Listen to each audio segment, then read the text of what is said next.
Hello people, so this video is about how to thrive in your creative element. So recently I've had people send me messages about wanting to either do acting, wanting to do film, wanting to create opportunities for themselves because no opportunities are coming. And so I'm really hoping that this video just gives you a little bit of insight into the journey that I've taken, but also active ways that you're able to actually start your own projects, right?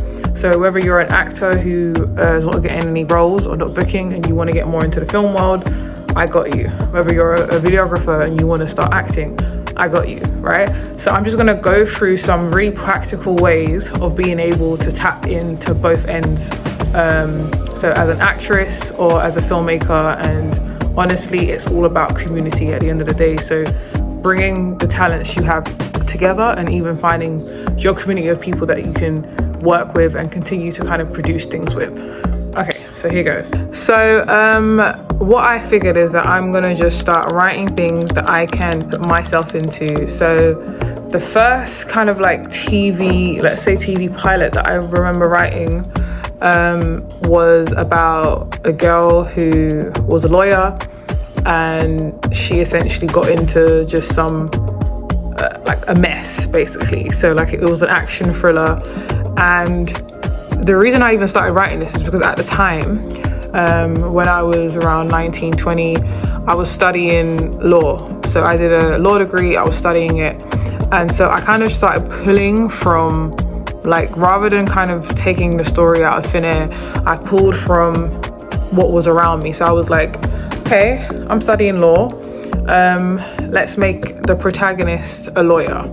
Like, I just didn't want to make it so complicated and try and think of ways to make this creative. I just pulled from real life situations, and the scenario I was in was I was studying law and I wanted to be a lawyer, as well as, you know, do drama and acting. But a lawyer was one of the career choices that my parents kind of were like, you need a solid, you know, career choice.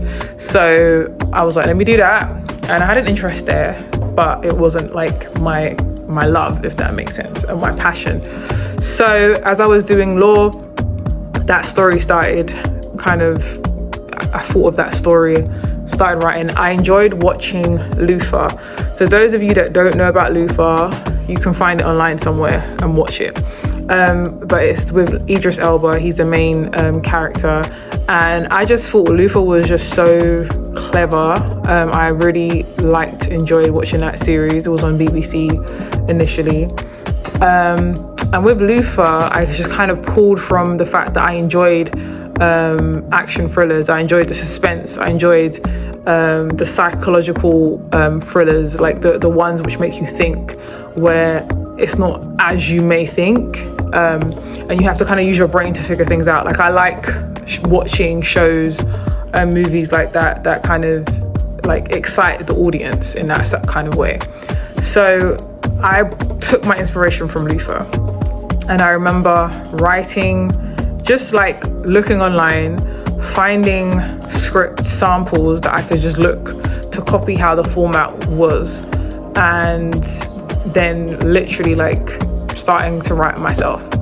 Now, you might not be able to buy Final Cut Pro or any of these writing softwares. Celts was free for me on my phone, and so I remember like being able to just download Celts really easily as an app. I'm not sure if it's free anymore, but there are some apps on your phone that you can use that will charge a lesser rate than you buying the full-on, you know, script writing software on your laptop, for example. Or get a trial version if you feel like you are like, I can write this in 2 weeks. Get a trial version. Or I would just suggest downloading one of those apps. If anything, just use Microsoft Word. Don't let that be an excuse as to why you can't write. Just have in your mind that the whole purpose is to be able to do something and make use of, you know, your time. Don't get stuck on the fact that you're unable to use a specific software and that means you can't write anything.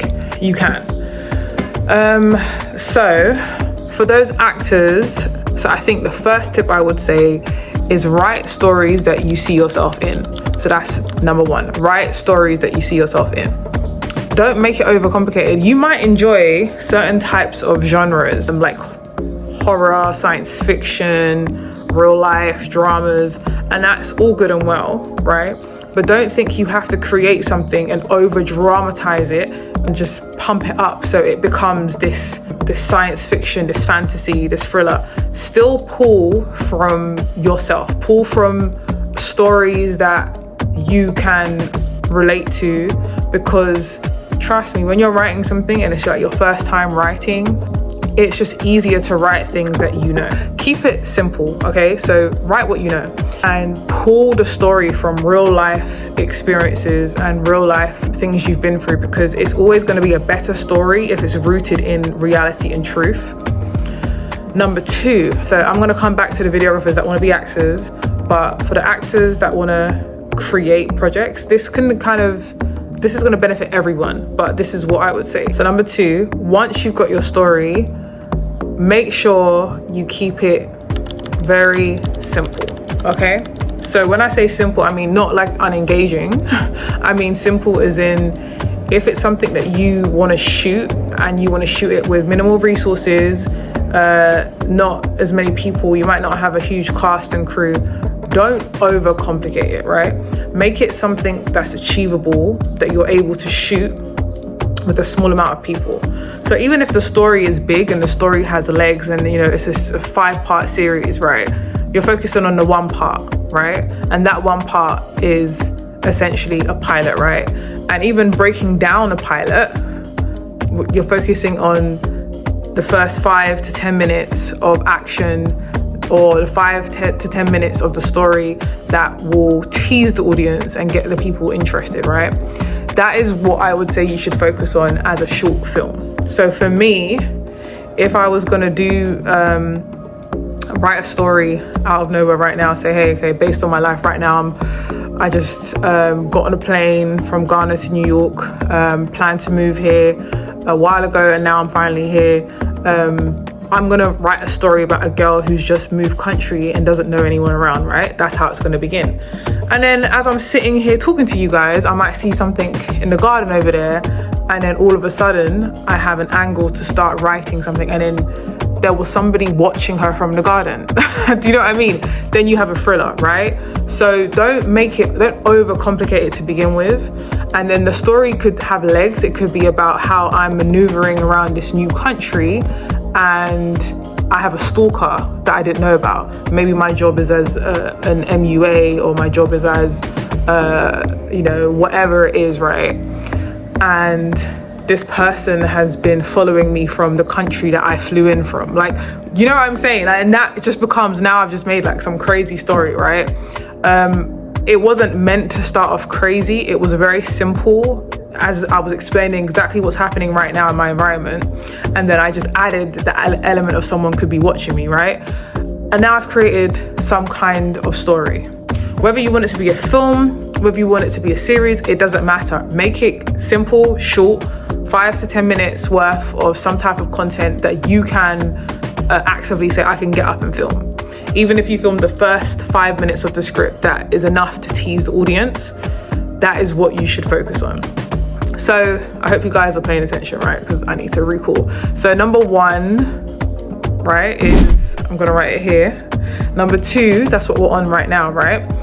And so number 3, you have your story, you've pulled from experiences that you've been through.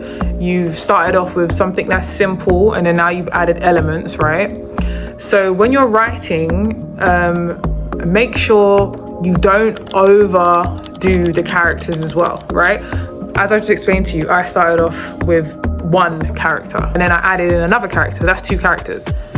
If I was to make this into a quick short film right now, it doesn't even have to be 10 minutes. It could be 2 minutes long. Like it's however long you make it. But if I'm aiming between 5 to 10 minutes, because I want like a solid a piece, right, that I want to be able to submit to certain festivals or whatever, or even just share on YouTube with my friends, with my family, I'm like, yeah, I want to do 5 to 10 minutes. Cool. I've just began a story, right? And so I've now got 2 characters in it. It's very, very achievable for me to film because I haven't overcomplicated it by adding in various characters. I've just added in more about each of the backgrounds of the characters so people can have an understanding of what's going on, right? And so now you look at your actors, right? You say you're an actor yourself, you want to be an actor.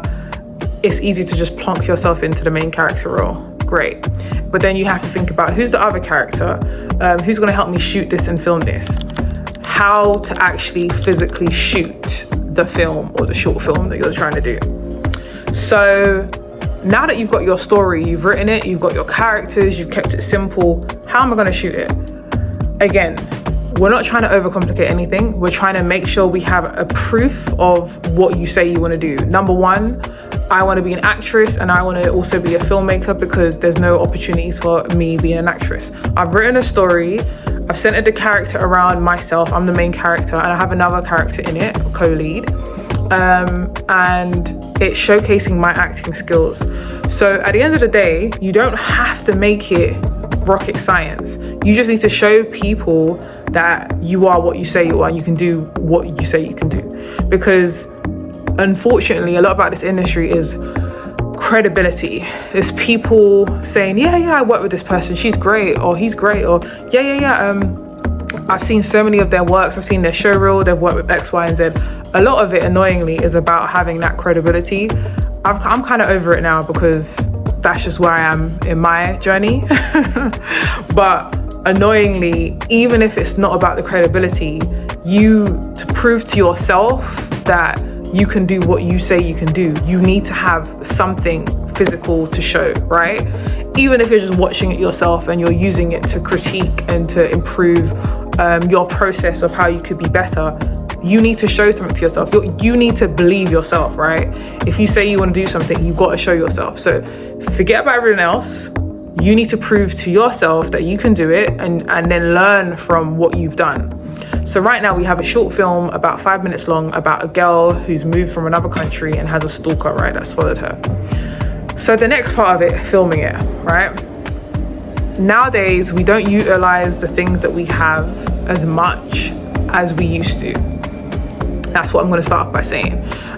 What I'm focusing on right now is mobile phones, right? Your phone.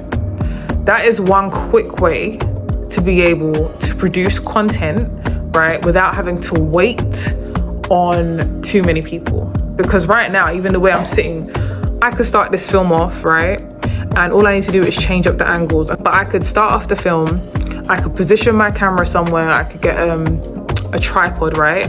Start off the film and I'm typing on my laptop, and maybe that's how the film starts, right? I don't have a tripod right now. It's really, I don't have a tripod right now, but I'm gonna try and show you what I'm talking about in the next part anyway. Point being, you can do this yourself, right? So even if you didn't have somebody who is a videographer, you might have a friend that can help out, and you say, hey, I want to shoot something and I need some assistance. You show them how, to do the angles that you want and allow them to assist you. Or again, use a tripod, get a tripod for your phone, position it, and make sure you get the shots in that you want, right? So the other thing you would obviously need, or would be very helpful, is a mic. Right now, I'm recording this off of my phone, right? So this video, as clear as it looks, you know what I'm saying? Like, it looks good, the lighting is very decent. I'm recording it off my phone. I don't have any extra lights up right now. I've just decided to sit in a position where the light is coming out of the windows and I'm utilizing that. So you have to be just smart and strategic when it comes to shooting, because if your script is based in the night, you're probably going to run into more problems because of the lighting, depending on what camera you're using, right? Some cameras will pick up on it, which is fine. If you're using a physical camera, Sony is the best kind of camera you can get to shoot real life, realistic content without having to worry too much about the lighting, because Sony cameras automatically are really good when it comes to lighting already, right? That's the way the camera is built. So even if you don't have external lights, Sony camera was the best camera to shoot without having to have external lights. That's what I've personally experienced.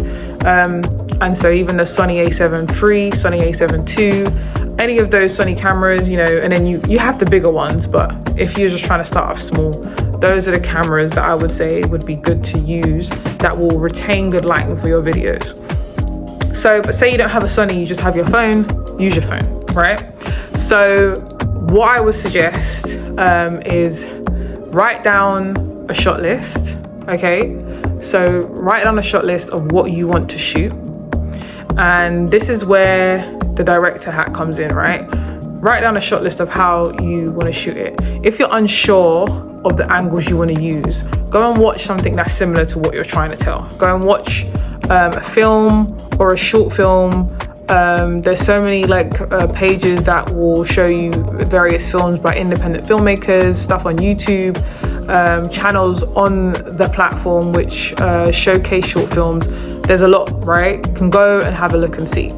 But once you have a look, you'll see that there are so many options and there's so many ways to go about this, right? And so what I would say is that once you've watched something, try and just think about the motivation of your character. If I'm sitting down home alone, right, and I'm doing a story about someone who's being watched, what's a good way to start? So, and there's no right answer, it's just how you think, right? So I would say it would be great to get an establishing shot of maybe like the house that this person is in. You know, we'll push into the house slowly so we can get like the vibe of, oh, this is a nice peaceful neighborhood, you know, this is a nice peaceful neighborhood, nothing could go wrong here. Have a shot of me in the kitchen, I'm on my laptop. It could be a close-up shot just showing me, you know, in tune with what I'm doing and just really like concentrating. And then I could have a third shot where my phone starts ringing and I'm on the phone and there's a creep shot. You know, when I say creep shot, a shot coming from an angle that is not my POV, it's not the audience's POV, it's the POV of the person who's lurking outside in my garden. At this moment in time, nobody knows, right? In their mind, they think I'm in a nice, peaceful neighborhood, nothing's going wrong. However, I could have a shot from the window, right, looking towards me. And as I'm typing and as I'm on the phone, like ha ha ha ha ha, like a wide shot. And what that does is that gives motivation as to what could be out there. Is it just a shot they're choosing or is someone watching her? And so you create this illusion already and you're creating that vibe, and then the music starts kicking in where it starts getting a little bit eerie.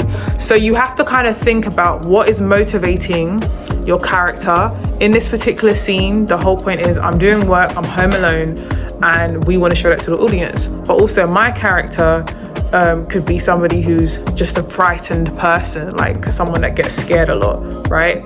So you might then see my character like starting to get paranoid because it's too quiet.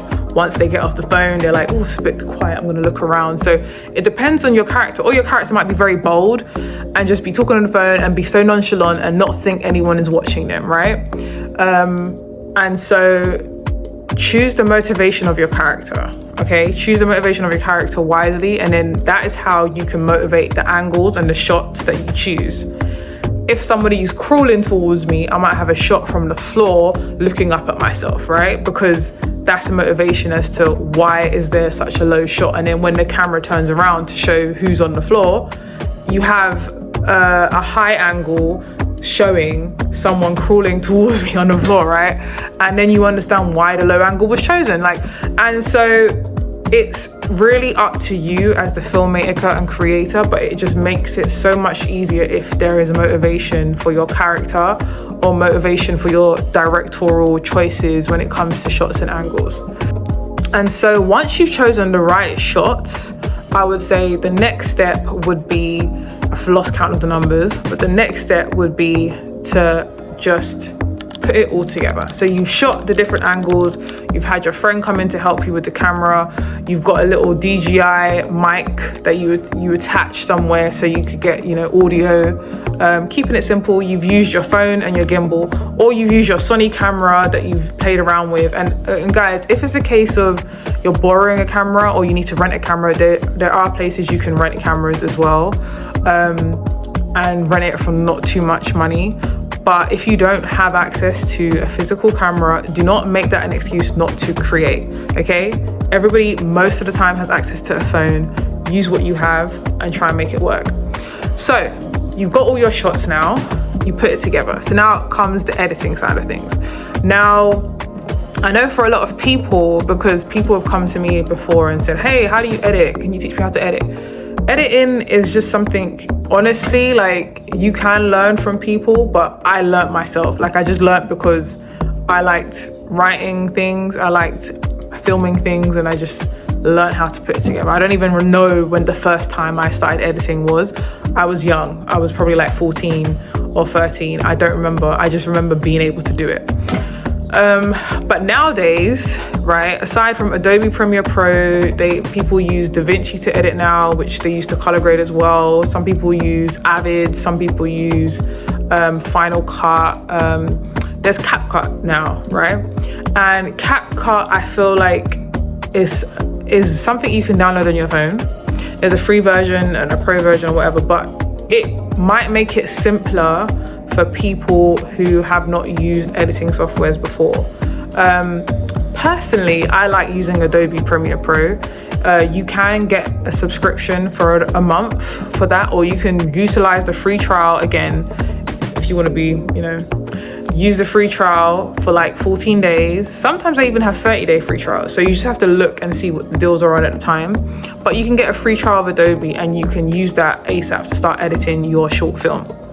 Now, the important thing to know is that when you use any of these editing softwares, the whole idea is that whatever you shot with, you need to match the settings in Adobe or in CapCut. CapCut kind of automatically does it for you because it's not as advanced as Adobe. It doesn't have that many settings. So it kind of just does it for you, puts it all in one. Adobe will ask you when you open a project to select the settings that you use. So whether you use Sony, whether you use Blackmagic, Arri Alexa, it will show you the settings that you can choose from. If you're unsure of that, I will do a video about editing, but also you can kind of like Google and have a look and see like what settings should I use for Adobe if I used XYZ to shoot my project, and then it can give you suggestions. So once you have your project and you put it in Adobe or you put it in CapCut, whatever you decide to use, just think about the beats of the story that you're trying to tell, right? Don't overdo it when it comes to the script and dialogue and stuff. Keep it simple. I think the best kind of scripts and the best kind of stories are when the dialogue is minimal and the actions speak louder than the words. I think if you can tell a story where the actions speak louder than the words, people are not doing too much talking, they're not telling you what's going on, you're watching it, you're feeling what's going on. Those are the best type of stories in my mind, because that takes it back to the true art of film. Before there was even sound or dialogue, they just had pictures, moving pictures, right?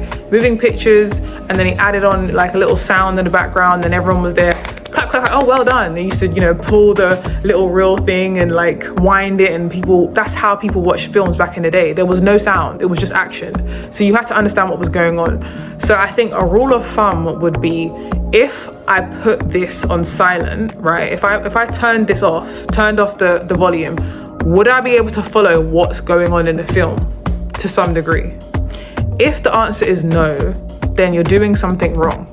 And I'm not saying like you're gonna know exactly what's going on in every single moment without the person talking, but if you can't follow along roughly as to what's going on in the film, then you're missing something.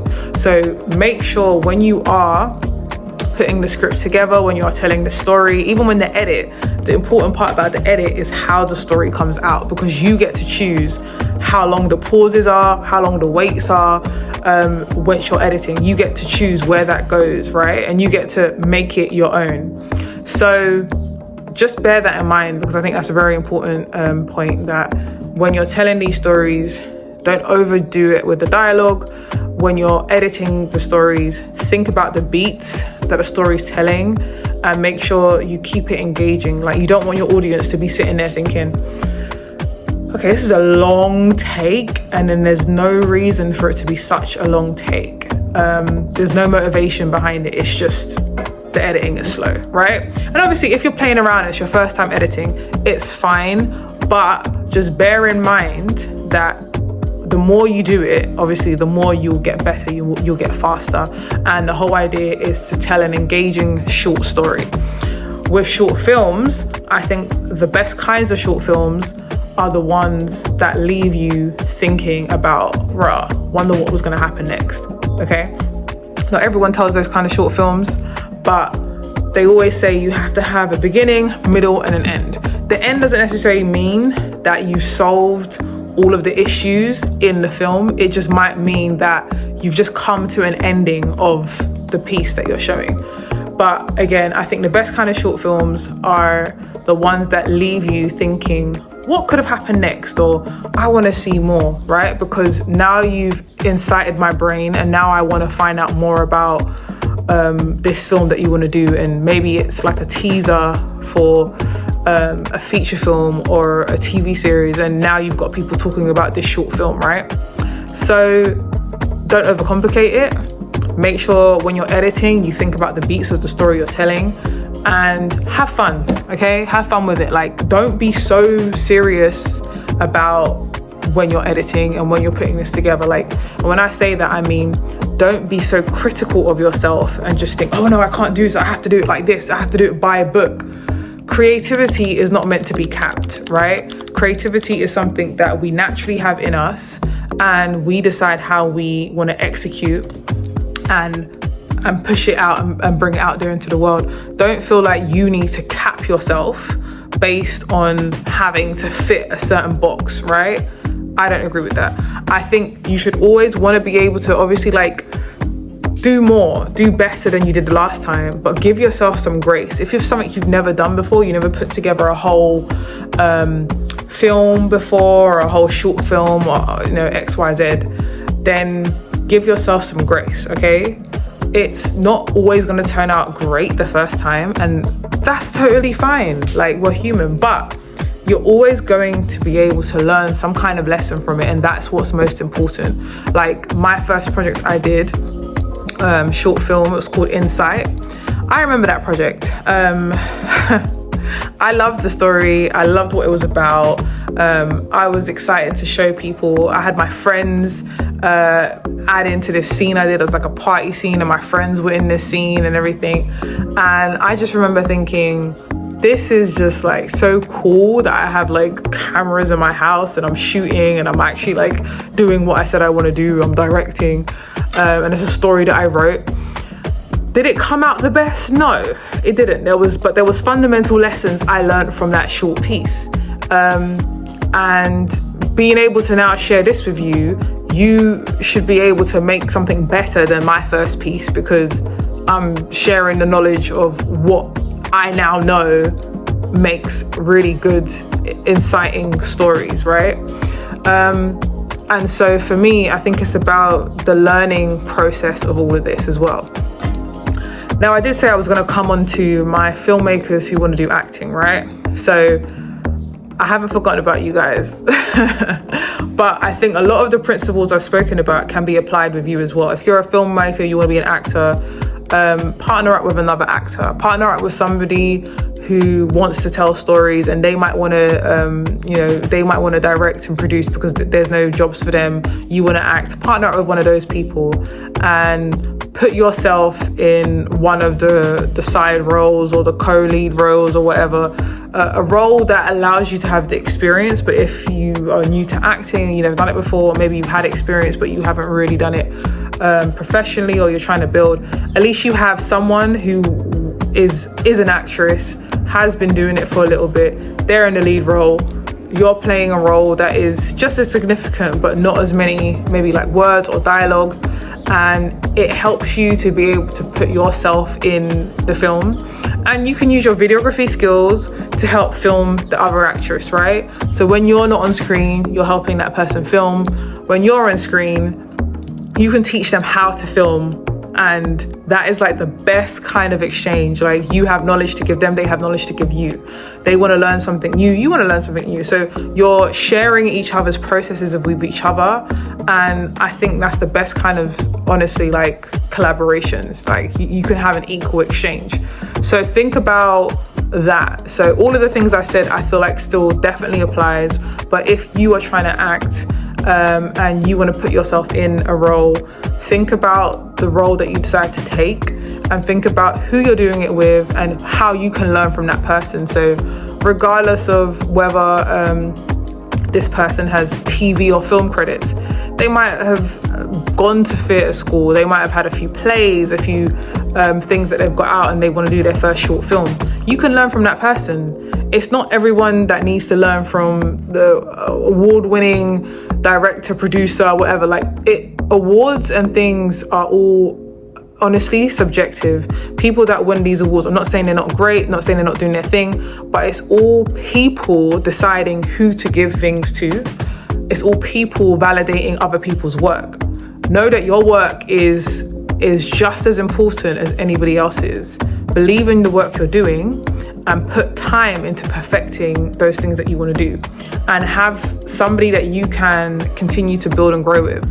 It's always good to tap into those communities, whether it's through networking, whether it's through your school. Do not take the people that sit next to you in class for granted, right? Because those are the people that you can really create content with freely without having to abide by the book or quote unquote follow the rules. Like, you can break rules with those people because you are trying to try something out together, right?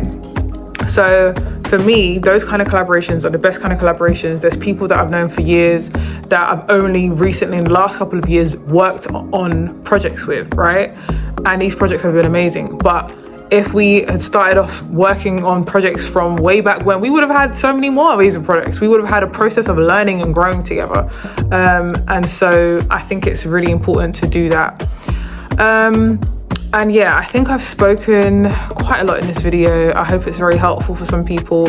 If you feel like you would want more information or a breakdown on certain sections I spoke about when it comes to script writing, when it comes to acting, directing, editing, then please do stay tuned, because I will be putting together a course. And it won't be an expensive course or anything like that. Honestly, I just want people to be able to find value in the things that I'm saying. And if you're paying for something, most times you're going to put value to it. So it could be anything like from $10, $20 or pounds or whatever for like a 6-part course, including writing, directing, editing, acting, and condensing all the information that I've kind of spoken about, but also, I guess, added information, because as you can see, there's already a long video, but I still have so much more I can share and say. And for me, that shows me people are serious about wanting to kind of learn. For me, I've got the art down. It's something that I feel like it's innate within me. It's always been a skill that I've had of being able to create and just involving myself in drama and in film. And I feel like I want to be able to share some of the things I learned at the beginning, some of the things that I'm learning during the journey that can really just help hone into concentrating on the growth side of things. Sometimes we waste a lot of time not knowing what to do or wanting things to be overly perfect, and I just don't think that's a great way to work. Like, nothing is ever going to be 100% perfect. Like, when it comes to film, even the big TV and film sets, they have issues that they have to resolve on set on the day. So please don't think it's to do about them having more money. They don't want to waste money. So when a mistake happens, most of the time they try and resolve it because they don't want to spend days wasting money on something, because time is money. And they have a way bigger budget, so they can't afford to waste time at all. So that's what I would say. And yeah, I will be putting a course together. If you really feel like this was helpful, please give it a thumbs up, drop a comment about anything else you would like to learn as well, because I would love to share the information that I have to people that are just beginning, people that are finding themselves in a stuck place of, oh, I'm trying to transition to be able to do this and that because I'm not getting bookings, because I'm not getting, I want to be able to just offer the advice I can. And I would say overall, it's good to just put yourself out there. This will be part of the second part of the video that I do, but it's good to put yourself out there, and so people kind of know where you stand and what you want to do. So think about the short film that I've just spoken about and how methods you can put out on. You can put out on YouTube, you can put a snippet out on your Instagram or your TikTok. You can use those methods and then you can just rinse and repeat, right? even before you put out a video, you could put out a video talking about the fact that, oh, I'm doing my first short film and I would love the support from people to share it when it comes out. And if you're honest with people will most likely respond. You don't have to have a crazy amount of followers. You just need to be able to share parts of your journey that you want to share, parts of your progress, and people will see how authentic it is, and they will see, oh, you're really trying to, you know, do something for yourself, right? So even if it's just you having a little rant at the camera about, look, hi guys, like this is what I'm doing. I would love to share my video with you guys. I'm an actress and there's not a lot of roles that I've been able to book. And so this is me trying something new. Please support and please share, right? Something simple as that. That video could go viral for all you know. Do you know what I mean? Like there's so many videos on my profile right now, my Instagram, that I've got thousands and thousands of views, and I'm literally just talking, having a rant at the camera, or I'm saying something and I'm like, wow, like why is there like 100,000 people looking at this video? But that is the way the internet works nowadays. Like things can just share like that, things can spread. So if you're an actress, another tip I would give you is be active online.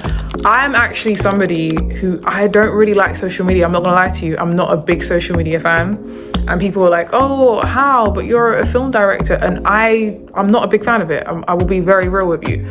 But what I've seen is that if I want to make an impact, and the impact I have made, and the people that I've worked with, and even the jobs that I've been able to book have been because people have seen my social platforms. So whether they come across my website, whether someone's recommended me and shared my profile to them, so then now it looks like it's more credible, whether someone has worked with me personally, and then there's, you know, word of mouth. A lot of that has been a lot of the jobs that I've got word of mouth anyway. But people always want to put something to it. So someone tells you, oh, this person is a great person to work with. They now want to go and check out their work and what they've got. So if you don't have a website, I have a website, but if you don't have a website, then make sure your Instagram shows people that you are who you say you are, right? If you're an actress, sometimes think about things you can drop online, whether it's like a little short monologue, whether it's just talking in characters about different things. Like just do something different or creative if you can as well, because let's say I went to the store and I bought myself a bunch of oranges, and I decided to talk about how I got moldy oranges from the store. I might just change up my voice and just be like, all of a sudden I'm from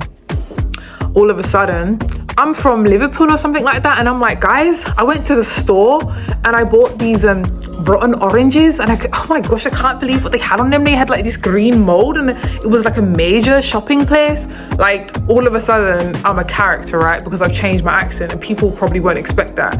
So people might find the video funny, people might be like, what are you doing? But it doesn't matter. Like just express the way you want to express and people will respond. So definitely for the actors out there as well, put yourself out there. Even for the videographers and stuff, small little clips of things that you can shoot that just look pretty and nice. The sky, the color of the sky, do a little time lapse. Like, you know what I mean? You've gone to the shop in the mall and you've seen some products that you like. Start filming someone maybe using those products, showing them how I've used the product. Like, be creative, because then you might have brands hitting you up saying, hey, I really love what you did there. It was just something you did with your friend, but now Olay or Nivea is hitting you up and they want to be able to work with you. And you know, that could be far-fetched for some people, but these things do happen. Might not be brands as big as that, but small brands will hit up people that they come across on social media, because I've had a few people hit me up to be brand ambassadors for, you know, whatever it is. So yeah guys, I've spoken enough. I need some water. I've had no water in this whole video. But yeah, as I said, drop me a comment. Let me know if you want to see more of these videos, and let me know if you're interested in me putting together a course/workshop or webinar where you can learn a lot more in those sessions. Okay, take care everybody. Mwah, mwah, mwah. Hasta luego. Oh, okay, that didn't work. Okay, bye.